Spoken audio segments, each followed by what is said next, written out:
The 4 reasons why I sold gold for bonds.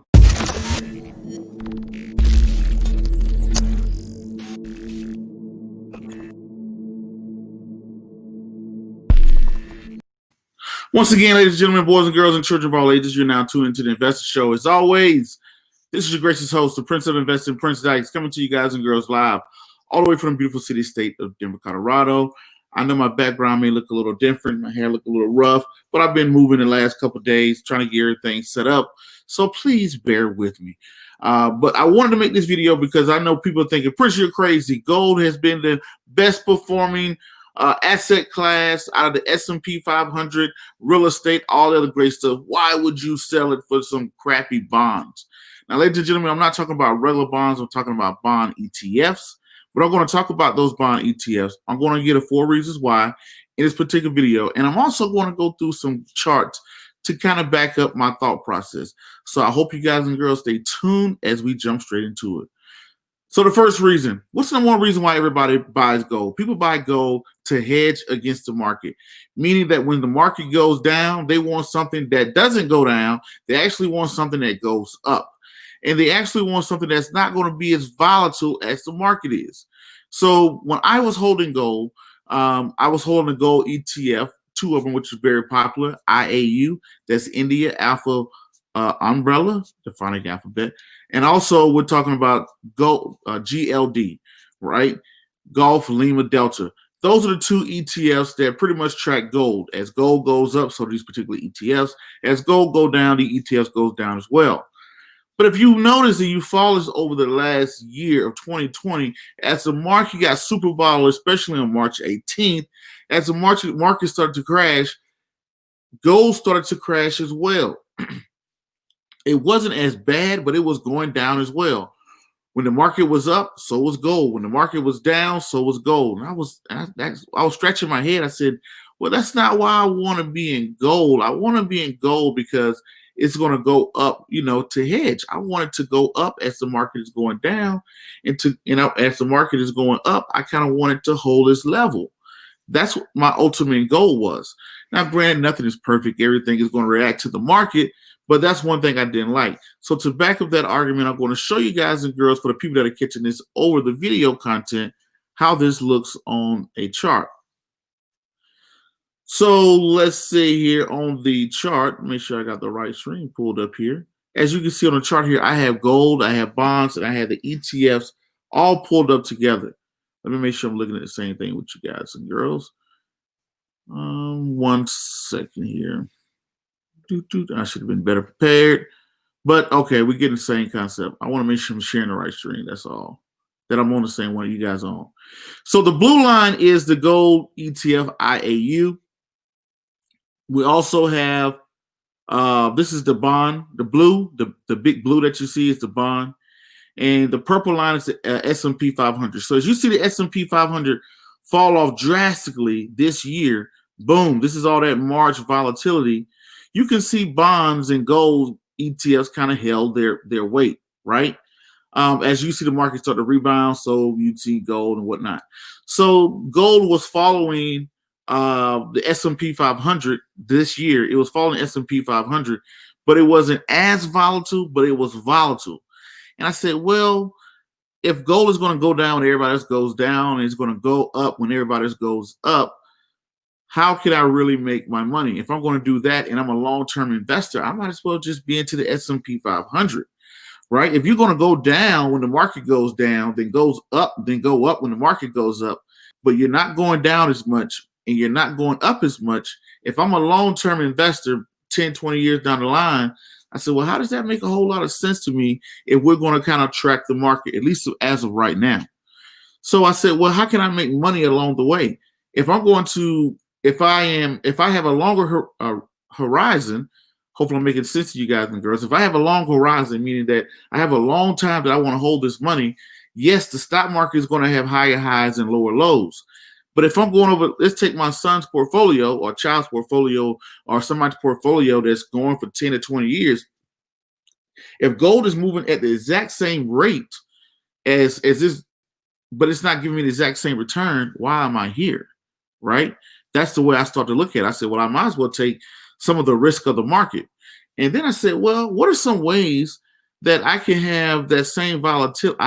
What are some ways I can get paid currently by holding a different asset class? This is what kind of got me away from being so keen in on gold because of its volatility along with the stock market. It was going up with the market and it was going down with the market as well. So now what I just mentioned, which is number two, I just mentioned to number two, if I'm going to go with the market, what are some ways I can get paid for going with the market? Dividends, right? What are some ways I can earn dividends while the market is going up and down and sideways and whatever? What is the asset class that's going to pay me a dividend? What's going to pay me a dividend? I thought about it and I said, well, you know what? Bonds do pay dividends. What is it? Is there a bond ETF that pays a constant dividend? There was. I'm going to get into that symbol later. There was a bond ETF, exchange traded fund, that was tracking bonds and paying me a constant dividend, right? So bonds are paying dividends. If bonds are paying dividends and I'm not as volatile as gold, why wouldn't I like it? Because the only way I can make money off of a gold ETF is when it goes, when it goes up. But a bond ETF, I can make money two ways. I can get paid a monthly dividend, and if it appreciates in value, that's another win, right? Now, I should have done this before I came into the show. I should have told you how far the long-term bond ETF is going up this year, but it has. I would put it to you this way. The first time I discovered it, it was probably about 60-something bucks, and I've been talking about it. I've said it on the show plenty of time. And now today, I want to think it's at 114 bucks. So it has appreciated in value. Why paying me a monthly dividend? And the monthly dividend is being reinvested. So I'm getting that compounding interest of a dividend, but I'm also getting it as it goes up in value. That becomes attractive to me, right? Now people wonder, is it secure? How secure is it? How do you know the bond market may just crash? As interest rates go up, bond rates go down, right? That's what happened. We've seen we're in a very low interest rate society. Guess what happened too? Number three, the Federal Reserve. Who remembers this? Let me share my screen with this. This is coming from the federalreserve.org. Who remembers this came out? This is coming from the federalreserve.org website. federalreserve.gov website. I'm sorry about that, .gov. So it's the official website of the Federal Reserve. This is a press release they put out on March 23rd. Who remembers that stimulus package? And one of the biggest things they did in that stimulus package for the COVID-19, I think it was part of the CARES Act, was they announced a big bond buying program. They talked about how they're going to buy all of these bonds, corporate bonds. They're going to buy all these corporate bonds. I think it was something around about $2 billion worth. Over time, they're going to buy these big bonds, right? And to create liquidity in the market. So I said, okay, cool. So now the Federal Reserve, some people say, well, the Federal Reserve is just printing money and throwing money away and leading to hyperinflation, which is there's a lot of truth to that. But again, when I look at the system of the Federal Reserve, I always told everybody, I believe the financial system is not backed up by gold. I believe it's backed up by the military. That's my own personal belief, right? Because yes, you may not agree with some of the things the federal government does, but if somebody wants to stop us from doing it, they got to beat our military. And let our military if we had the weakest military in the world, we would see all type of financial problems throughout the country, right? It's just like anywhere else in the world. If somebody tried to call away our bonds, guess what? We got the strongest military in the world. Shout out to my fellow veterans out there across the globe who have served past, present, and future. So that's back to the situation at hand. Number three, we had a lot of liquidity coming in from the federal government. The federal government was going in and buying bonds left and right, corporate bonds left and right. So I had my bond ETF, which is, drum roll please, BLV, Bravo Lima Victor. Who has not heard of Bravo Lima Victor, who has tuned into the show? This is just one of the many long-term bond ETFs that I purchased that I was collecting a monthly dividend off of, that was also hedging against the market. When the market went down, yes, it went down too, but it wasn't as drastic as the market. And when the market goes up, it goes up as two. So I make money two ways. I make money when the market is moving up, and then I also collect a dividend. Versus with the gold, I only made money as the ETF gained value. Now, some people say, Prince, I don't believe in the gold ETFs. I like to buy gold. Why Prince don't like to buy gold? It goes to number 4, liquidity. Let's say right now here I am sitting in my new basement. In my basement, I have $20 million worth of gold. And it's sitting all up in gold bricks. And boom, the market has crashed. Now my $20 million worth of gold is now worth $40 million. Now I can't eat this gold. I can't protect myself with this gold. I told everybody the most valuable commodity is a gun. Everybody loves to say gold, but I say it's a gun. Imagine somebody had a gun and I got gold. Who do you think is going to win? Right? That's if martial law came into play. That's just my belief. So I have a bunch of gold. Now I got to figure out how to get this gold out of my basement, turn it into cash or whatever. Or if I'm going to go buy, I don't know, food or whatever the case may be, how can I, get the value of it? Then I have to worry about finding somebody who has the same belief that I have to buy my gold for $40 million. Then hopefully they don't blow my brains off. Then I got to go down to the local bank and try to turn this gold into liquidity. I want something I can buy and sell very fast. So with gold, I cannot do that. Physical gold, I cannot do that. It's not as liquid as I would like it to be. Versus a bond, I can boom, click a button, and I have sold it very fast, right? Now, granted, some people will say, well, Prince, you mentioned earlier the ETFs, IAUGLD. Yes, that's why I was purchasing them. I like the gold ETFs much more than having physical gold. Because one of the things about physical gold is like what I just said. So the liquidity. So that was number 4. I give you guys and girls 4 reasons, right?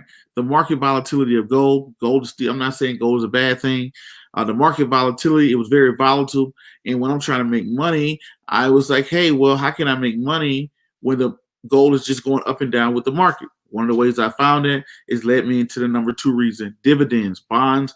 I found the bond ETF, a long-term bond ETF that was constantly paying me dividends while the market was going up and down. And it also paid me paid me as well as it gained value. So that made it a little bit more attractive than a gold ETF. When you looked at the Federal Reserve, they announced that they was going to buy $2 billion worth of gold corporate bonds. So that's making someone who has $2 trillion, they're buying what I'm buying. I like that a lot. I know what people say, the federal government is just printing money and they're just pumping money into the market and things like that. I'm not here to change the market. I don't know, I just worry about what I can control. And I believe that people say that gold is backing us up and, we're on a fiat currency, which is true. We're off the gold standard. What is backing us up? What is going to stop us? And I believe our biggest might is the military. I keep saying that a million times, right? Number 4, Prince, why don't you like the brick gold? Why don't you like physical gold? Why do you like bonds? Because bonds, I like the liquidity. I can click a button and I can get rid of my bond ETF within seconds, right? Versus gold, if I had a bunch of gold, then I will have to, find somebody that wants to buy it. And hopefully they don't blow my brains out because they know I got a bunch of gold in my basement or steal my gold chips. Somebody came down here in my basement and stole my gold. And what do I do, right? Is there a gold police or somebody just breaking into my house? What is the insurance on it? So the liquidity I liked about it, I'm pretty sure there are ways to insure gold, guys. But I'm just speaking hypothetically. So this is why I liked the bond ETF over gold at the time. Do I regret it because gold has done its thing this year? No, I don't. It's to each his own. You see, the NASDAQ is the best performing index so far. Technology is holding up the stock market. Companies like Zoom, Facebook, Google, Amazon, those are the companies that's really propping up the market right now. Those are the ones who's killing it during this pandemic. So that's my 4 reasons that I went with the bond ETF over the gold ETF, right? Hopefully that makes sense to you guys and girls. Happy investing. And into the next video, podcast, cartoon, or whatever else crazy you see me do around the globe. Peace. Be safe. I'm out. My name is Prince Dykes. This is the Investor Show. Peace.